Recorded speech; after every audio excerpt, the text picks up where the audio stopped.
All right, good evening, everybody. Woo. Welcome to this, the last panel of the day, in this particular theatre, the 10 most ridiculous monsters in Dungeons & Dragons, brought to you by Dicebreaker. That's us. So, give me a quick show of hands if you are here because you know about Dicebreaker. Ooh. Give me a show of hands if you're here because you have heard about the popular role-playing game Dungeons & Dragons. Oh. Yes, that's about the ratio we expected. But the doors are locked, so now you have to listen. Dicebreaker is a website that launched late last year. There is also a YouTube channel. It is run out of the UK. We cover everything to do with tabletop. We are some relatively nice British people, and Lolies is Irish, which I understand plays well in Boston. Great, so that's us. You can see all the information up there. So please feel free to note that down. Get your notebook. And please, for the love of God, follow us on the things. But without any further ado, we've got 10 monsters lined up for you here. These aren't definitively the 10 most ridiculous ones, but these are 10 that we feel in our hearts are really very ridiculous. Monsters that make you think, like, who came up with this? Monsters that make you think, how does it poop? And monsters that make you think, what a weird creature! Oh. The doors are locked. They aren't locked. That's a bonus 11th, so yeah. Already you're getting added value. But anyway, to talk about our first monster is our very own Alex Lolies. Oh, yes. Hello.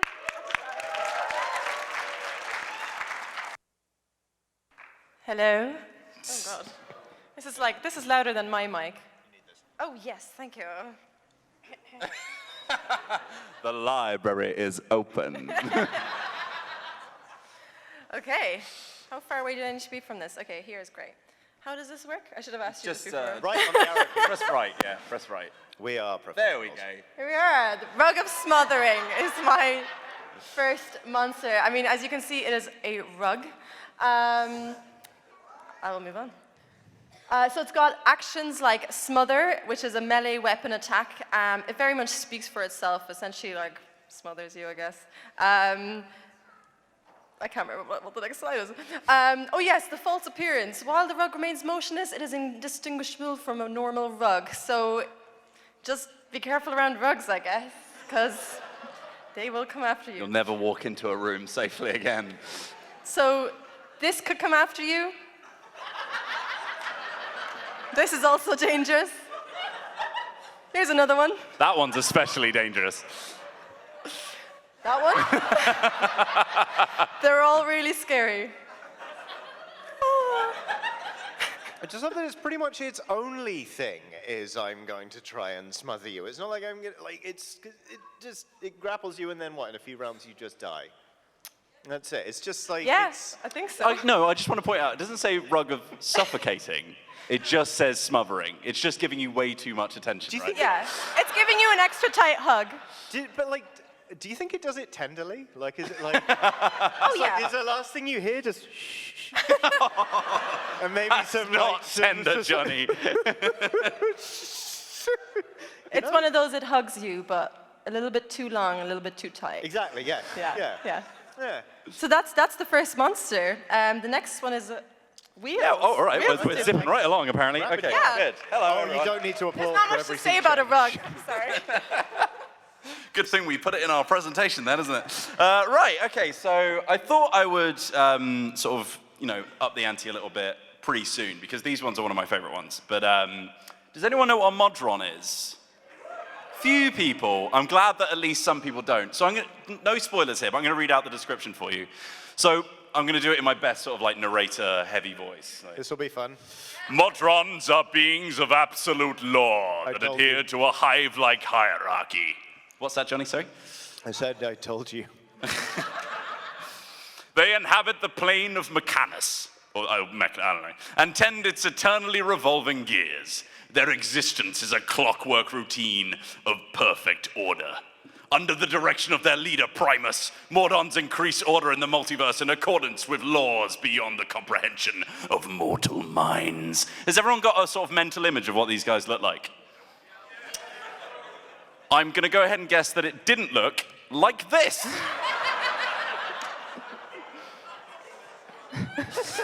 I saw this in the book and immediately shoved a sticky note on it, like, yep, that's going in. So this is one of 5. This is a monodrone. So I think the way that this works is they've got like sort of a hierarchical structure where these guys can do one task and one task only. Like if they have to do the laundry that week, there is nothing else they can think about. But to oversee those guys, you know, you're going to move on to your second tier, which are of course the duo drone. Get ready to do that a lot. So these ones are modeled after. Did anyone watch Reboot as a kid? You can see modeled by Scarlett Johansson here. This is what they were based on. So these guys are a little bit more complicated. They can handle sort of like 2 things at once. Like the laundry and the smothering. Yes, exactly. So they oversee the launderers while smothering people. Okay. Yeah. But then we get to the next tier, and this is where it starts getting a bit combat-y.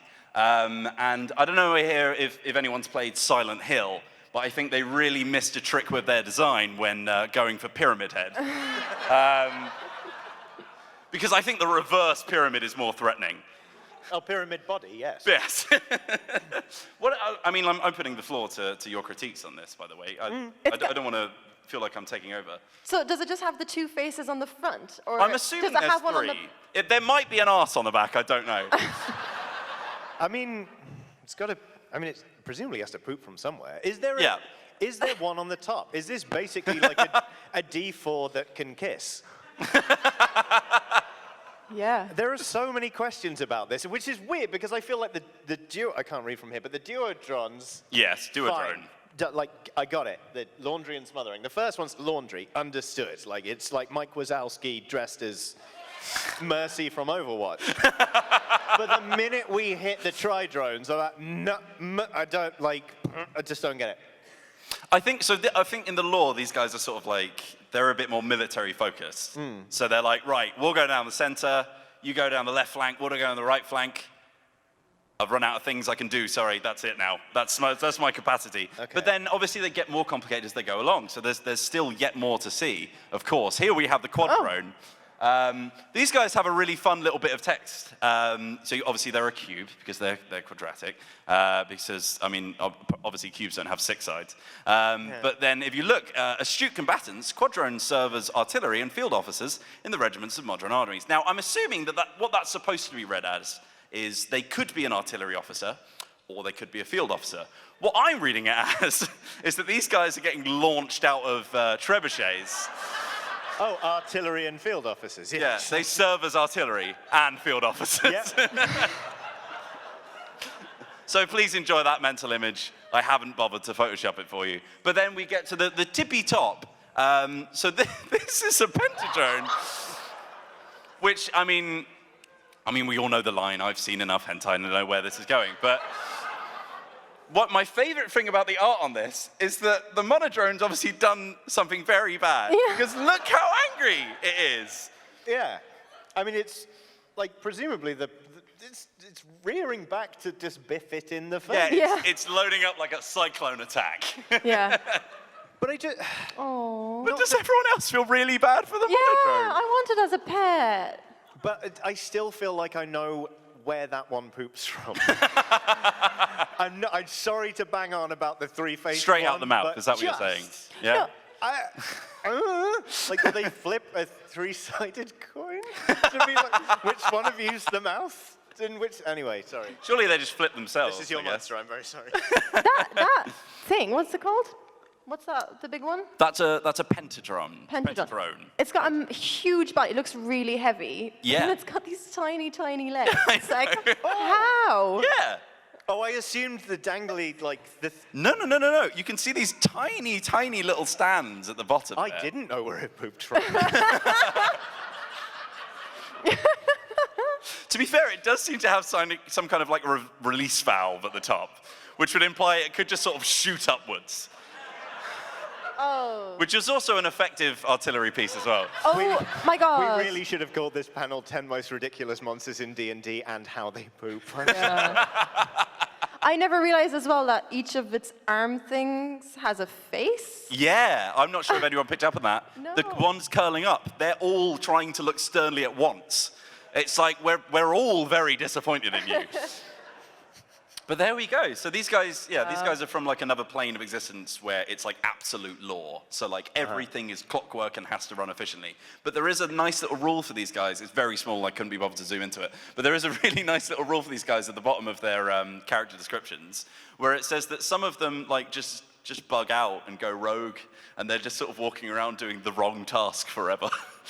Aww. Which, I mean, this guy's obviously done, apparently, because everyone's really annoyed at him. Aww. But there we go, that's Modrons. So we're gonna move on to the lovely, the ineffable Johnny Keating.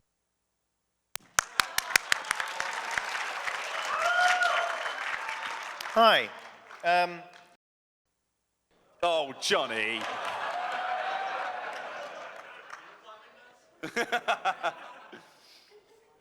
I'm not going to introduce this next one because I want to listen to what noise you make.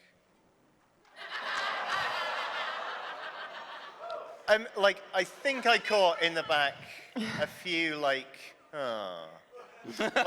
I know, owlbear, boring. Like, of all of the monsters in D&D, like, it's an owl crossed with a bear. It's not that exotic. Like, you use your thumb and cover up the face of the owl. I know they're cute. Like, I love them too. They're iconic. But if you use your thumb and just cover up the face of the owl, like, that just looks like a bear. Like the rug.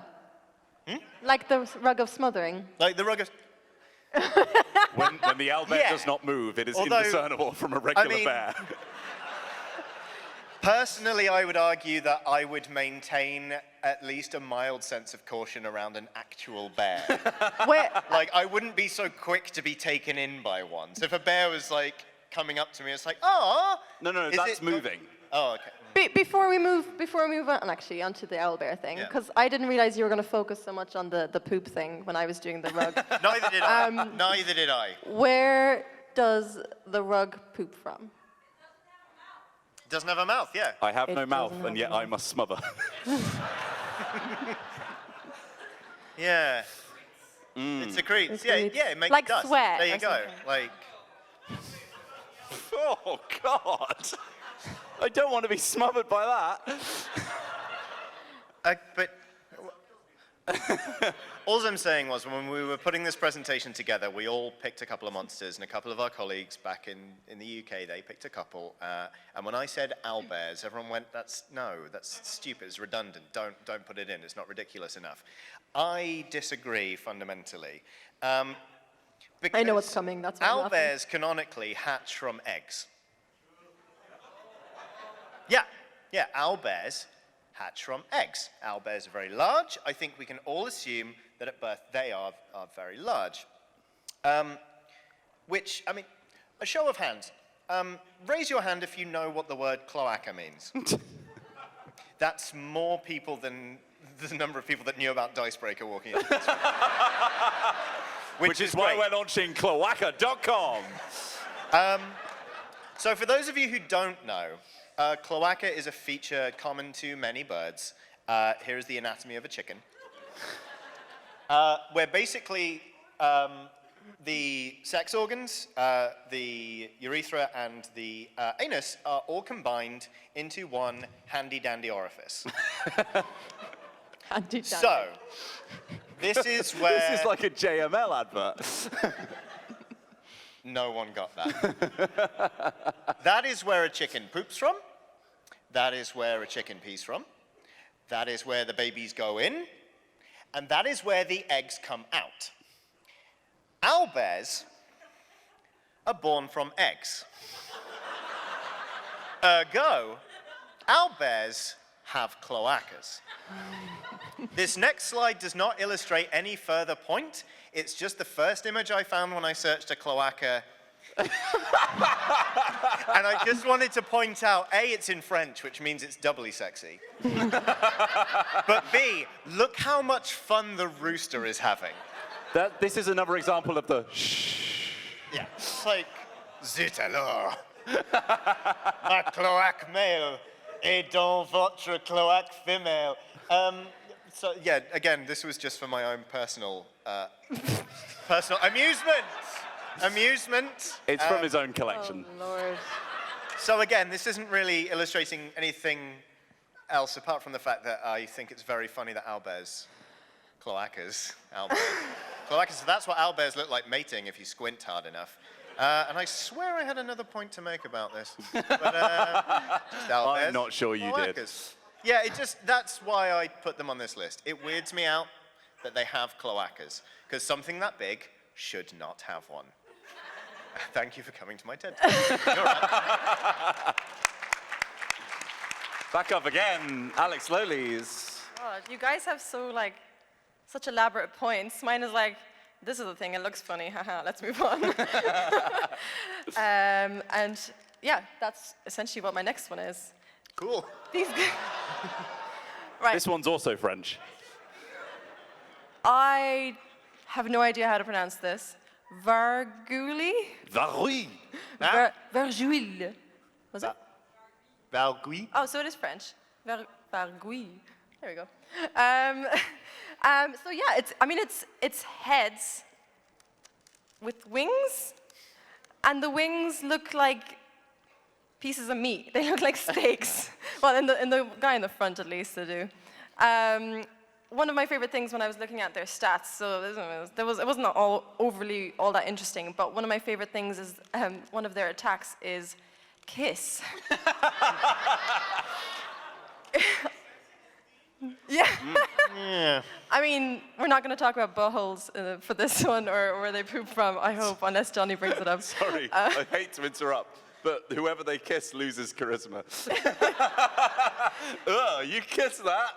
No, well, they make a charisma saving throw or become cursed. So they're like, yeah, I did it because I wanted to. Like, beauty is in the eye of the beholder, and so what if I find flying meat wing heads attractive? Don't kink shame me.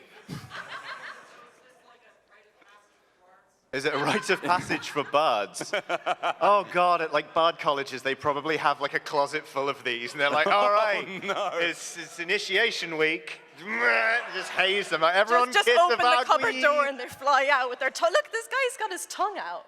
Like, Oh, I do not want He's to kiss ready. him of all the options. They are French. They are French French. kissing, yeah. There's some big Gene Simmons energy to that one, isn't there?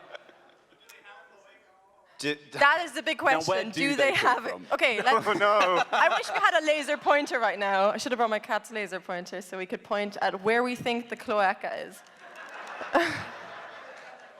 It does have tiny tentacles coming from its chin. Yeah, the wing. Yeah, that's true. The wings are the ears. Whoa. I think there is a fundamental, the first day you join Wizards of the Coast, they're like, quick, combine two things now. The head and meat wings. Head, wings. All right, it's going in the rulebook. So going back to the cloaca thing, I'm going to sorry. Just to hammer the point home. Yeah, you kind of steered me away, and I actually was. Sorry, carry on. Were you going to say something about your pickle bites? Yeah, I was just thinking, what would a pickle PAX be? It would probably have hooves. Carry on. Sorry. Okay. Moving swiftly on. I reckon those are not tentacles. Those are where it pees from. Oh. So we've got that bit covered. Yeah. Where it pees from is a very political way of saying Yes. that those are the cloacas. No, the whole point of a cloaca is that there's only one. It depends how efficient you need to be. God. It could poo from there as well. It would Good just be God. it would just be like a stringy poo, right? Just be like. What have I begun? Sorry. Back to G&D stuff. Oh, wow. I'm going to let the next person come up. Just to remind you, the doors are locked. That's me. Johnny's back Me up. again. Back up again, it's Johnny Chiodini. Stop making people applaud. Okay. You're not going to talk about buttholes. You're not going to talk about this next one actually isn't my pick. It comes from Alex Meehan, who is one of our staff writers on Dicebreaker.com, which is also on youtube.com/Dicebreaker, twitter.com/join Dicebreaker. I told you we should have put that on all the slides. Yeah. It's the awakened shrub. And you'll notice the quote down here is very similar to the rug of smothering, which is, while the shrub remains motionless, it is indistinguishable from a normal shrub. I'm sensing a theme. Yeah. So an awakened shrub is a shrub that has been brought to life, commonly by a druid. And as you can see, like, its AC is 9, it's got 10 hit points, it can move 20 foot, which I think we can all agree is impressive for a shrub, unless the weather is particularly inclement. It is vulnerable to fire, funnily enough. Like, the reason the whole Moses thing, like, starts off with such a bang in the Bible is like, wow, bushes aren't meant to be on fire and able to speak. But I think we can all agree, like, I mean, look at the challenge rating. It's challenge 0 at 10 XP. This is not a great monster. And when Mian suggested this one, I was delighted because, again, to come back to this quote, while the shrub remains motionless, it is indistinguishable from a normal shrub. The most remarkable feature about this living thing is that it looks like itself before it was a living thing.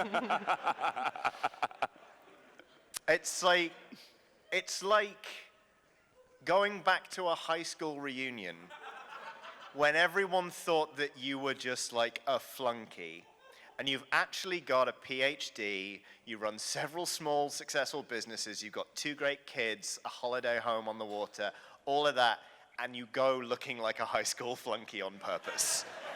It's like, hey, how's it go? You pulling a joint out from behind your ear, and you're like, what is up? I love it. Like, everyone loves an underdog, or in this case, an undershrub. No. It's even unaligned. Like, it is Don't laugh at unaligned. that. It is capable of attacking, and it doesn't care. Like, people will go bust, like, should I hit that one? Nah. I'm going to pretend to be a normal shrub. Brilliant. Like, other shrubs across the garden are like, that was indistinguishable, my friend. Absolutely nobody knew that if you had any animus, one way or the other, you might have been able to do it 1d4 one minus hit of one. damage if you... Minus -1. 1d4 -1, yeah. I've never seen something damaged so low that they have to take points away. I can only That could be assume. I mean, 0. actually, a show of hands. Has anyone encountered an awakened shrub in session 1? Whoa, a few few. of you. Yeah, that's true. It's You may have impossible to encountered tell one that and you not have. known, but those of you who have consciously encountered an awakened shrub, I hate to tell you this, your DM does not respect you. They just don't. They're like, I got a game tonight. What am I going to bring? Am I going to bring, what are they? Awakened shrubs. It's like, why not? Like, it's going to take them an hour to even go down the right path anyway, so. And that is... Wait, I have a question. Go on. Is that the only picture you could get? This is... Yeah, oh yeah, this is the thing, like... Because it's a shadow. We This grab is- these from D&D Beyond, and they Yeah. all come with images from the source books. This one didn't have one. It's like, actually, you know what? This one is doing a terrible job of being an awakened shrub, because not only is that noticeably a living shrub, it has also been cast in an iPod advert. Where you have to move. And it's like this... Yeah, they've... You could go take a picture of the shrub. You could go take a picture of a shrub. We Would you should make have it probably back in done that. time? I don't Ask know. not what D&D Beyond can do for you. But Ask what you can do for the awakened shrub. They are the lamest. And thereby the most ridiculous, I think. But anyway, it's not me now. It's Kelbs. Kelbs, that is me. All right. Right. I have another pickle bag. No, I don't really like them. A show of hands for anyone here who has... There's a show of hands, thank you. A show of hands for anyone here who has encountered a gelatinous cube. Yeah. All right. We all know the column, gelatinous yeah. cube. It's a fantastic mainstay of the fantasy world. It's been picked up in a lot of other things. This is a pseudopod. It is essentially something that has absolutely no motive whatsoever. Just it wants to eat. It wants to eat anything around it. It has no eyes. It has no mouth. It must just ingest anything around it. That includes Sounds like small you. objects. It does sound like me. Thank you very much. I'm going to go home now. It's something that it doesn't have much flavor to it. And whilst it seems ridiculous at first, in actual fact, like there's not a whole lot to say about it. But Sounds like you.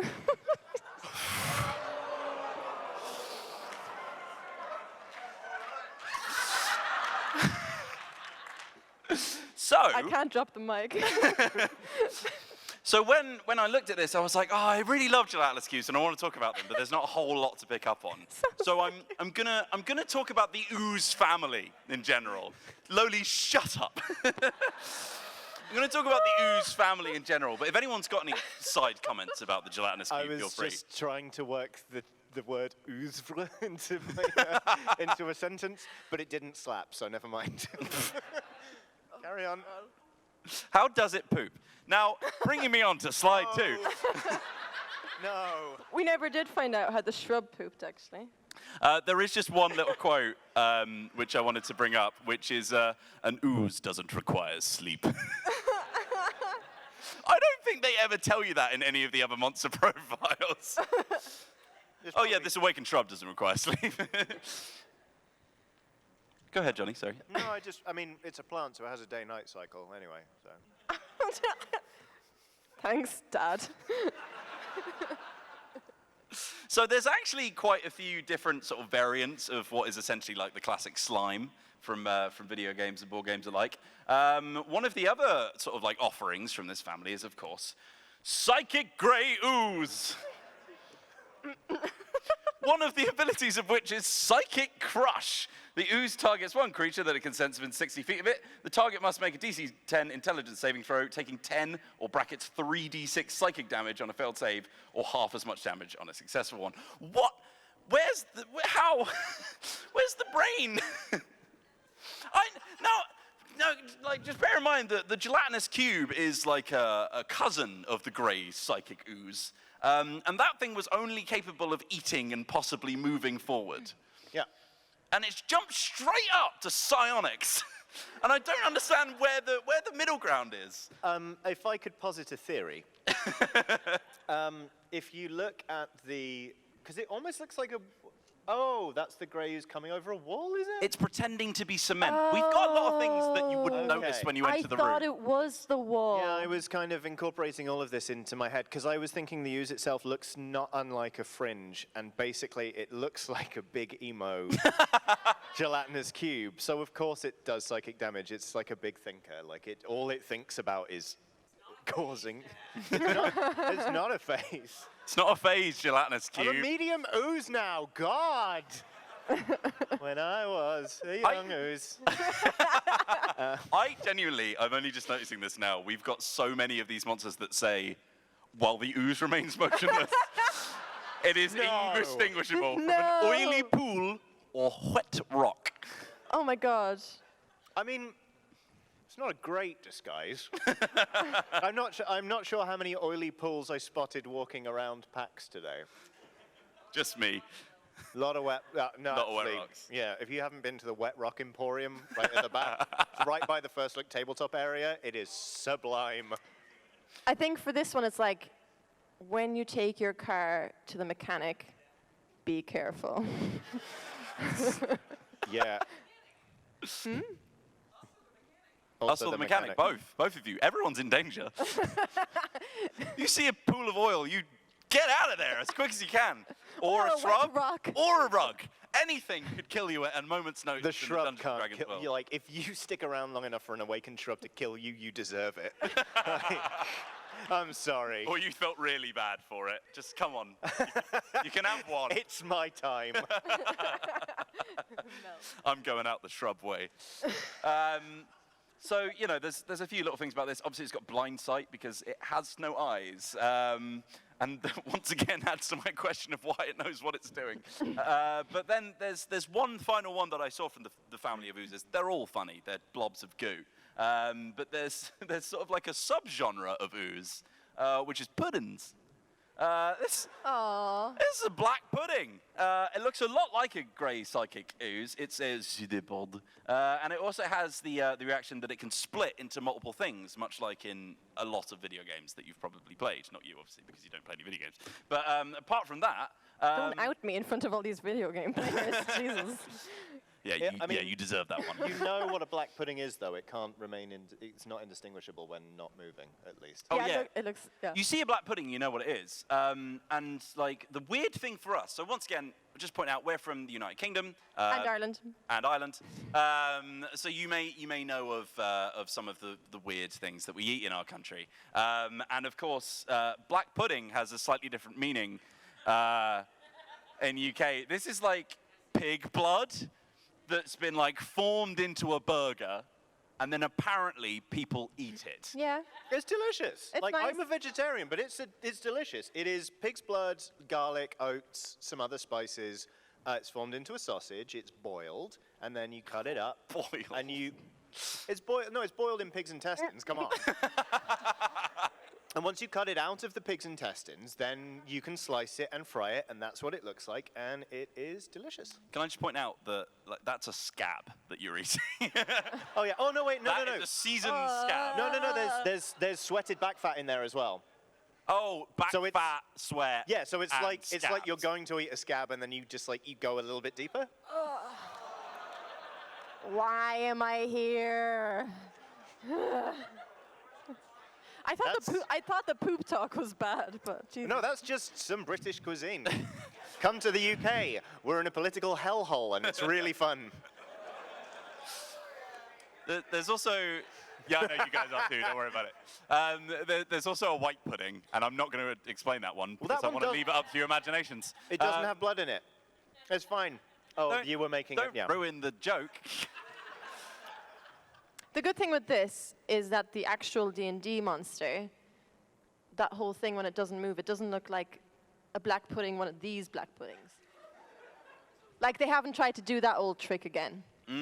I feel like they've given up at this point. They're like, look, every time we walked into a room, it was us, the shrub, the rug. Everyone just sort of cottoned on to what was going on every time they came in. Come for the monsters, stay for the baseless accusations that Wizards of the Coast has given up. No, I meant the oozes. Oh, the had given up, Oozes! Johnny. Oh, okay, sorry. To be fair, I did say that they just combined two things to make all their monsters earlier, so that's a fair comment for shouting out to me. Another nice thing about Dungeons & Dragons & Beyond, of course, is that you can have user comments, which is always a fun input. Asking the real questions here from Rootstub, can a black pudding take psychic damage? Thank you very much. I'm going to move on now to... just think about it. You're right, bud. Is it me? Yeah. It's you. It's Johnny Chiodini. Once again, nice round of applause, please. Stop it. Okay. Oh, is that really was that the side? Okay. I just spilled a bit of pickle juice. It's fine. Don't worry about it. Are you sure it's pickle juice?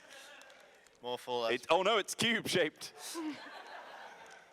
Whilst unmoving. The gelatinous cube is indistinguishable from jelly. If I may. Yes. No. Yes, Dad, go on. Hook horrors. Hook horrors. A fierce predator of the Underdark, the hook horror aggressively defends its hunting grounds. The subterranean caverns where these creatures dwell echo with the constant clacking and scraping of their hooks as they wend their ways up cliffs and along cavern walls. May I take your coat, sir? I don't know why I started by reading this out. Like, these guys look like dorks. Like, this is a rejected Teenage Mutant Ninja Turtle design. It has a head resembling a vulture's and the torso of an enormous beetle, with an exoskeleton studded by sharp, bony protuberances. It gains its name, wait for it, from its long, powerfully built arms and legs, which end in wickedly curved, hooked claws. Dude, those are some wicked curved claws, bro. again, they're just, I mean, they look daft, obviously. This is the nice colored image, that's them from 5e. I think that's 3.5? I'm not I drew that one. But sure. There are several reasons why I chose these guys. They look stupid. Also, like, you joke, like, can they hang up your coat? No, they can't. Like, what can they do with this? Like, they can hang perilously onto ledges. Sure. They'd be really good at that, you know, the acrobatic thing where they swing around the poles and then not the Gymnastics, like gymnastics with the trapeze. trapeze also. But I was talking about something else, but also apart from trapeze. the bit where they're hooked and therefore can't get off properly. Yeah. No, but you know the one where they swing around and they like grab onto the different one. Yeah. No, trapeze It is different. trapeze. Trapeze is when they fly. Parallel, yeah, those ones. Parallel bars. That's what I was talking about. Uneven bars. Uneven bars, yes. They're good with One bars. of those. I think we can all agree they are great with bars. If they were to ride a roller coaster and you have to reach up and pull the harness down, nailed it. But I would like to draw your attention to the bottom right of the screen and the paragraph echoes in the dark. Hook horrors communicate by striking their hooks against their exoskeletons or the stone surfaces around them. What sounds to others like random clacking noise is actually a complex language that only hook horrors understand and which carries for miles through the echoing Underdark. So basically, these are a challenge rating of 3. They give you 700 XP apiece, let's not forget. They communicate exclusively by ham boning. And that's like, I'm just going to say again, like, if I were to be cut down by a bunch of these, if I found myself, you know, like, a torch in one hand, a sword in the other, thinking this is it, this is how my character dies, I would definitely have to pause for a second and be like, oh, is this really how it goes? While they just kind of, like, slowly advance. I mean, they let's face it, if it weren't for these, they'd probably be playing the spoons. I can't. But anyway, as it says, they've got the head of a vulture. Which, by the way, has a mouth. Huh? Vultures have mouths. Can I Yeah. find that? Why aren't they just squawking at Could each they other? vocalize? Yeah. Oh, Oh, yeah. well, yes, but, like, That's a good point. well, not to, I am going to, well, actually, both of you. It says here, it carries for miles through the echoing Underdark. They're slapping on their like carapaces and they're slapping on the walls. In the Amazon rainforest, chimps will beat on the roots of giant trees because it carries better in the forest than screams do. So actually, drumming is a sophisticated method of communication that chimps use. But chimps can also use tools because they've got decent hands. But anyway, they have an intelligence of 6. Right. So, I mean, it's a complex language, you know, like. Yeah, like they can talk about their ennui. Why are you obsessed with using French words right now? Like, is there a joke I'm missing? No, I like saying "je dépend." Good. Move along. Just ignore him, it's fine. But here's the Yeah, thing. you know what he does. I mentioned there were a few reasons I chose Hook Horrors, and there is one other reason I chose Hook Horrors. Canonically, Hook Horrors hatch from eggs.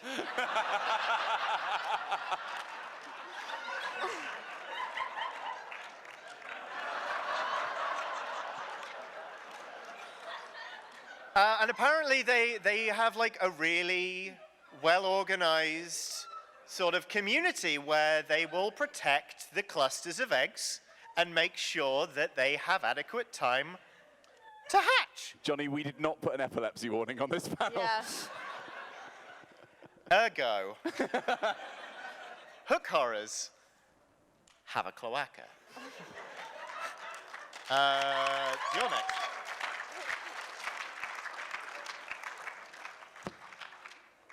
Should have finished on that one, mate. Yeah. Jesus Christ. Oh no, don't worry, I've got. Oh, okay, so I am done. No, I can't make that promise. Canonically, we're done with cloacas. However,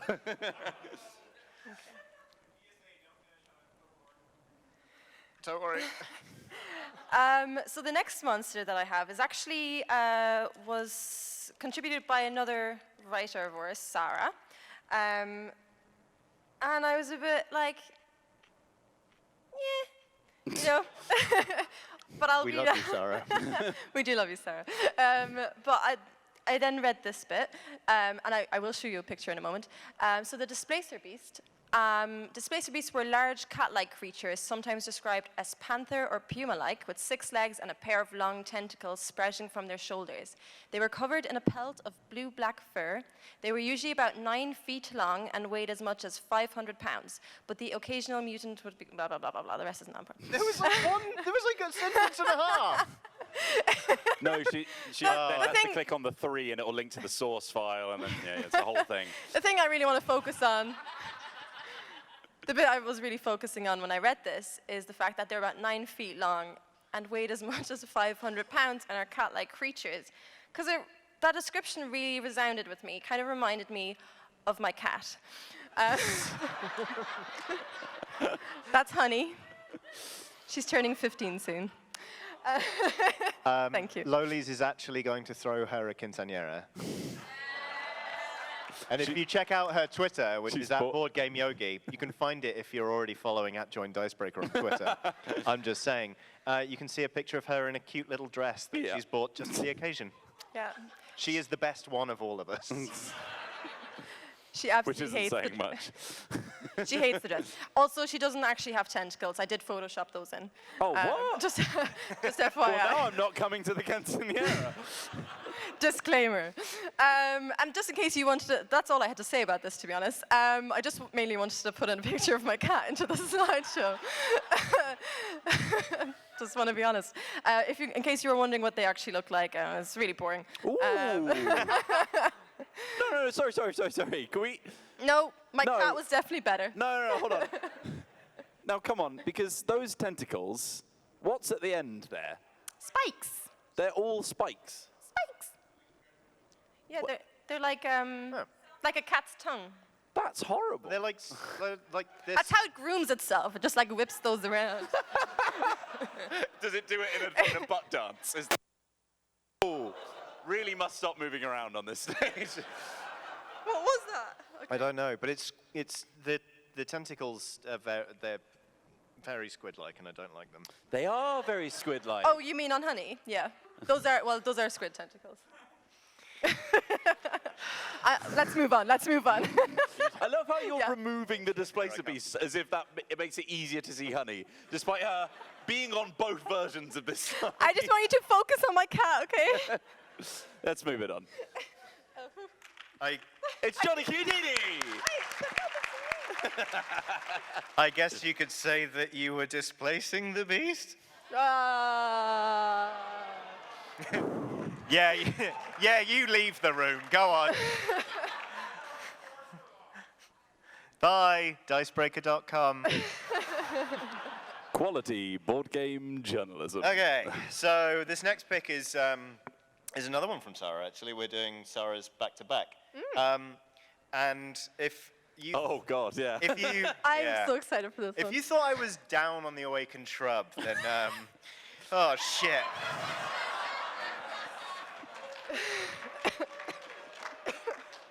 I love this guy. Look at his little face. I'm already angry. Johnny has never wanted to punch a monster more than the flumph. So this is a flumph. It is a small aberration. You're goddamn right it is. And it's lawful good, which is to say it is true pathetic. I hate these so much. I despise flumphs so much because they're just like they were custom made to be bullies. They really were. Like they will not attack anyone like unless they are first attacked. Basically, they are just where's it gone? No. I mean oh God, sorry, I just remembered about the sorry. He's thinking about the cloaca now. That's not a mouth, by the way. Yeah, that's. Please, I tried to make a promise. I tried. Flumphs, they look stupid. They have a stench spray, that they can only use once a day, which, to be fair, generates an impressive 15-foot cone. Oh. Which will cover anyone failing a DC 10 dexterity saving throw in a foul-smelling liquid, which... Stop it! I know that it will exude a horrible stench for 1d4 hours. In fairness, it is poisonous, so like you stink, you're being shunned by your friends. You've been, shamed by this, of all creatures. And it's just... Sorry, can I...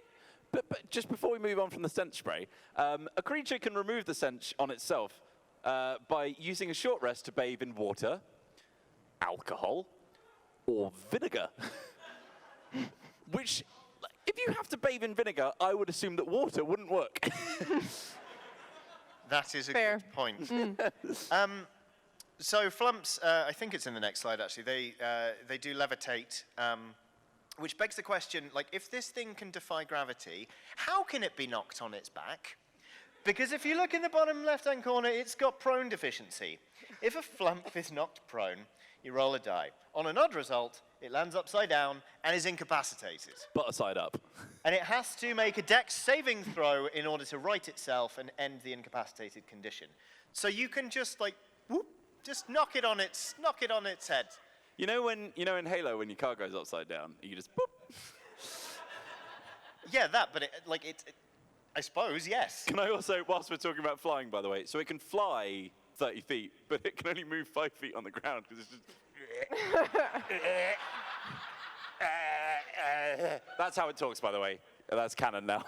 Oh, no. No, well, No. no, you go. No, you go. I've got something to say, but I don't know if it's on I your would- next slide, so I'm Well, going to hold on. let's proceed to the next I would slide. say that despite you really wishing this thing didn't exist, I love it. I think the only thing that wishes the flumph didn't exist more than Johnny Chiodini is the itself the flumph. Yeah. Although they've got a +4 in history and religion. Like, that's at least a bachelor's degree, right? That thing is definitely praying to God, yeah. Yeah. But anyway, this is what they look like in 3.5. Yeah, right? Oh, yeah, there it is. Here we go. They are propelled through the air by the jets, whose sound gives them their name. That's my favorite bit. They flumph. Flump. It's what they do. It's not just a name, it's a verb. Flump.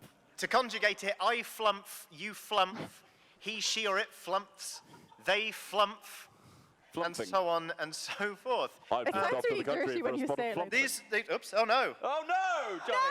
No! You did not see that. Johnny! Sorry, yeah, they are entirely propelled by farts, which disproves the cloaca theory, at least. Because I'm assuming all of the tentacles are just like, because that's probably where a 15-foot cone, that's a lot of nozzles, is what I'm saying. But Oh, Johnny, help, wait. Oh no, I've had a thought. oh God. Those of you who are familiar with our work will know that is not a good sign. So this thing, it has, the ability to that's not a word. Propel, yeah. The ability to propel itself through soft sort of jets of air. Yeah. And then one of its other abilities is stench spray. Yeah, it's farting. It's farting along. Oh, yeah. 100%. It's propelling itself via fart. Yes. Yeah. Yes, that's obvious. Which, I mean, big moves. Catch up but wheel. We all had that, right? Yeah. Like, Oh, yeah, okay. cool. It's a fart aberration. The flumph gives it away. It's, Yeah. it's in the name. Oh no, I've flumped myself. But when I was reading up on flumps, I was like, these guys are It's pathetic. Like, worse, actually. flip one on its back. It's got a 1 in 2 chance of never getting up again. Like, they're named after the farts it cannot stop doing. Sharts. It's like most remarkable feature is that if you bully it too much, it'll cover you in a stinky spray that you can wash off with anything, it turns out. But what really pissed me off about flumps is that they Language. glow faintly, reflecting their moods in their color. Oh, yeah. Soft pink means a flumph is amused. Deep blue is sadness. Green expresses curiosity, and crimson is anger. So overlooking the fact that neither of these flumps are any of those colors, they are floating, farting mood rings. And they are just begging to be picked on. Like, again, a show of hands, please. Have you encountered flumps in D&D? Not that many people. Not that enough many of you. people. Yeah, okay, right. So again, if you put your hand up, I'm sorry to say it, your DM does not respect you. But put your hand up if you were the DM. What's wrong with your party? Huh? They wanted one. I was actually. There's so much wrong with this poor audience member's If party. there's one thing that we take away from this panel is that ask your DM to put a flumph in your adventure Well, so that you can it's funny kill that it. you say that. Right. It's funny that you say that. I was just going to say, so for anyone who doesn't know, we actually do run, well, Johnny runs 2 D&D campaigns, which has us in it as well, 3 altogether. And I think you should put it into one of them. No! Please! No! Show of hands. Please, yeah, show of hands no, if you one want sec, one sec, sorry, Yeah! one Now sec. you have to do Show it. of hands to people who haven't seen our D&D series yet. Show of hands, yeah? Yeah. And then just put your hand down if you would watch it if it had a flumph in it. Oh, Wait, put your hand down if you would watch it if it had a flump. So that's This- everyone, pretty much. Yeah, that's everyone. That was a Brilliant. really weird way of phrasing it. yeah. Okay, in fairness, we do have an adorable goblin druid in our Called party Tim. called Tim the Goblin, who's 2 foot tall and has never left the swamp before. Yeah, Tim's precious. If Tim met a okay, I will for give context. Tim and Tim alone a flump. But sorry, This was like a but flump. I just wanted to go back to the people who have encountered a flump before in D&D. You put your hands up again, please. Keep your hand up if in any way it ended well for the flump. Yeah, I'm seeing this. I saw a bunch of hands rocket down because they were built to be No, picked there's on. loads of hands that are having Well, hold on. saying Really? a flump There's- one. Way, they kick butt. Thank you, sir. I am leaving this podium. I am going They to are, make. but you're right. They suck and I hate them. That's really the stump of the But speech you've I've been trying you've to now make been while I'm up forced here. to include one, which is great for us. Yoo-hoo! Thanks, everyone. Right. That's not the end of the presentation. We That have, yeah, we have one left. One left. Yeah. Quelle surprise. This one's going to shock you. Oh, boy. Now, I can personally guarantee that nobody in this room has seen this creature before. Shut up. And that's a guarantee that Johnny Chiodini will take to the grave.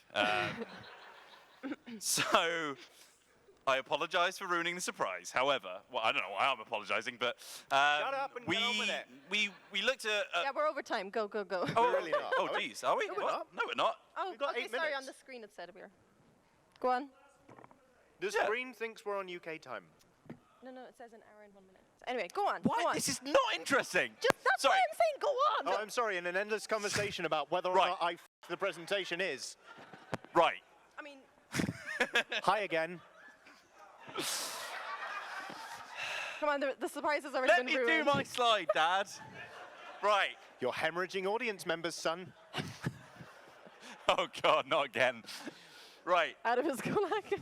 We specifically tried to find 5th edition monsters for this, but if you go back in editions, Dungeons & Dragons has some weird stuff in it.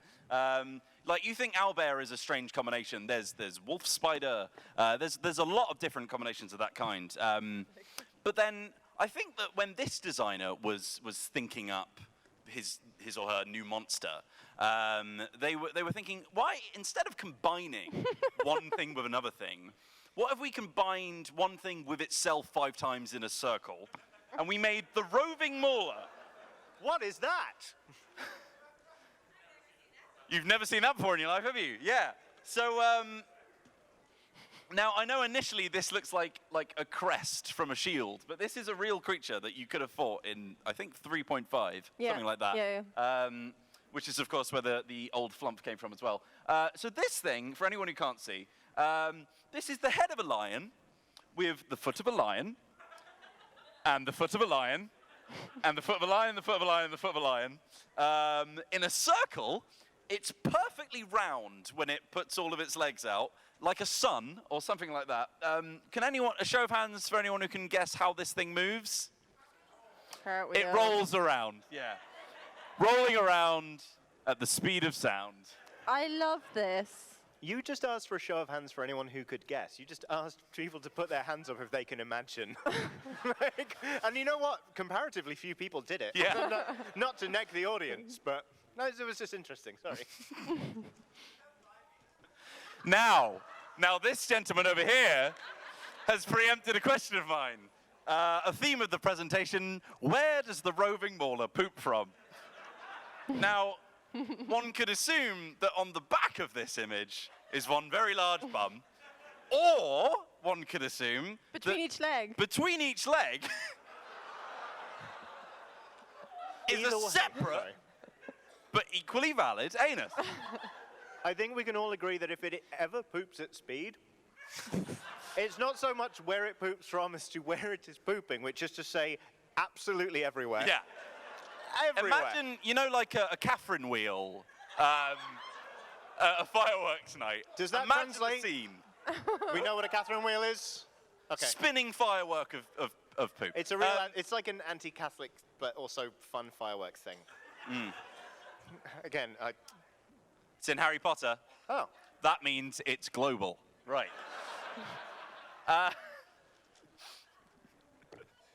Sorry. What more do you want from me? I don't. Oh, I have something to add to this. So I saw that you were going to put this. I'm going to get up for a second. I saw you were going to put this into the presentation, so I thought I'd add a little slide just.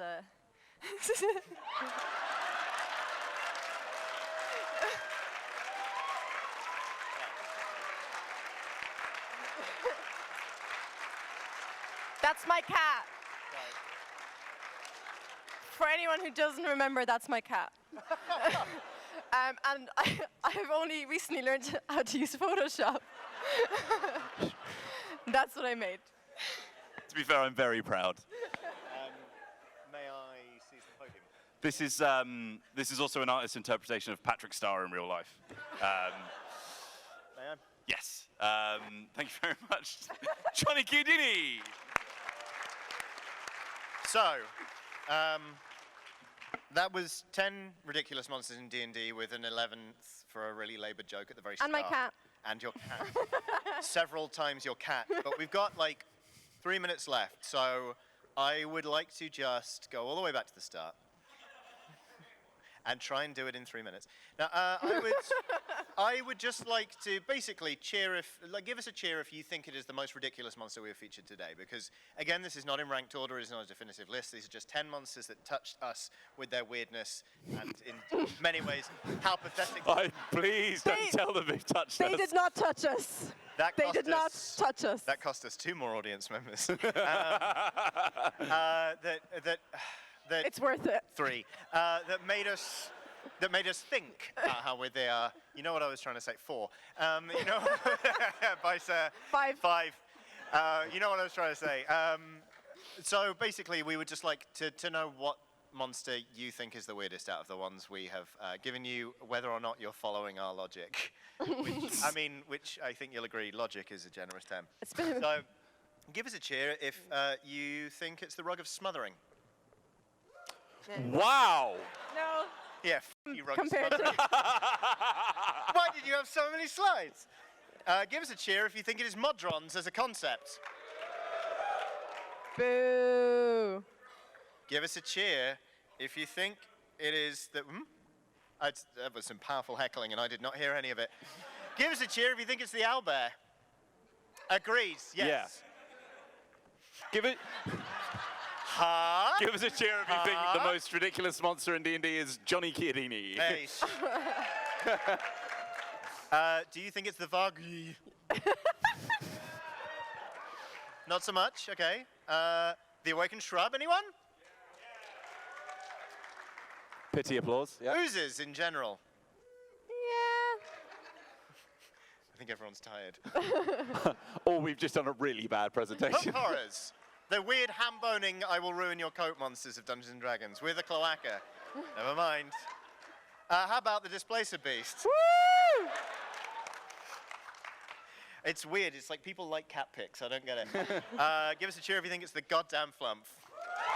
Yeah. There it is. There it is. There it is. Just like the final pity slide of votes this for the Roving presentation. Nobody saw that one coming. How about the roving mauler?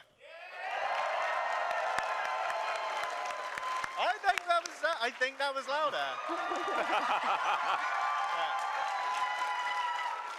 All right.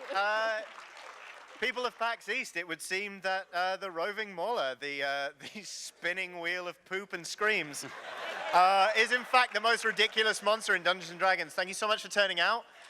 Here is some information about, it's our Twitter stuff. But Dicebreaker.com is a place you should go because we love you.